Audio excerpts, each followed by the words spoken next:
Quand on parle de l'histoire de l'Afrique, beaucoup pensent à la colonisation, à l'esclavage, à la misère, mais ce n'est qu'un fragment, et souvent un mensonge entretenu.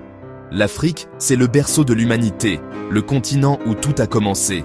Une terre de civilisation puissante, de royaumes prospères, de savants, d'architectes, de philosophes et de rois.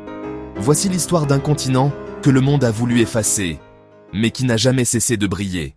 Les découvertes archéologiques sont formelles. Les premiers êtres humains sont apparus en Afrique, il y a plus de 2 millions d'années. Le fossile de Lucie, retrouvé en Éthiopie, témoigne de cette origine ancienne.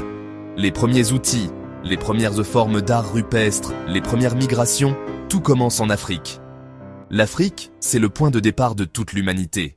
Avant même l'Europe médiévale, l'Afrique possédait déjà l'Égypte ancienne, pyramides, médecine, mathématiques, écriture hiéroglyphique, pharaons.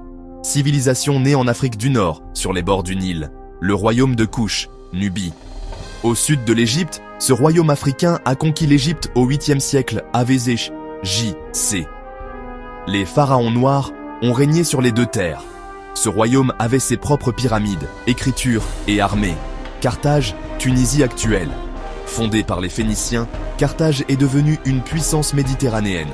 Hannibal, l'un des plus grands stratèges de l'histoire, en est issu. Empire du Ghana, 8e, 11e siècle. Premier grand empire ouest-africain. Riche en or, il contrôlait les routes transsahariennes. Empire du Mali, 13e, 15e siècle. Fondé par Soundiata Keïta, rendu célèbre par Mansa Moussa. Capitale, Tombouctou, centre de savoir et de commerce. L'un des empires les plus riches de l'histoire. Empire Songhai, 15e, 16e siècle. Encore plus vaste que le Mali. Dirigé par Askia Mohamed, il développe l'éducation, l'armée et l'administration. Royaume du Bénin, Empire Ashanti, Royaume du Congo, Monomotapa, Zulus. Partout en Afrique, des royaumes puissants émergent. Mais à partir du XVe siècle, l'arrivée des Européens change le destin du continent. D'abord la traite négrière. Des millions d'Africains sont arrachés à leurs terres. Puis vient la colonisation. Territoires découpés arbitrairement. Cultures écrasées, rois déchus, langues interdites. En 1885, lors de la conférence de Berlin, l'Europe se partage l'Afrique sans consulter aucun Africain. Des figures comme Samori Touré, Béhanzine, la reine Yaa Asantewaa ou encore Zumbido Palmarès résistent à la colonisation. Au XXe siècle, des leaders comme Kwame Nkrumah, Patrice Lumumba, Thomas Sankara, Amilcar Cabral luttent pour l'indépendance. L'Afrique devient libre, mais les cicatrices restent. Conflits, pauvreté, instabilité politique. Et pourtant, un nouveau souffle se lève.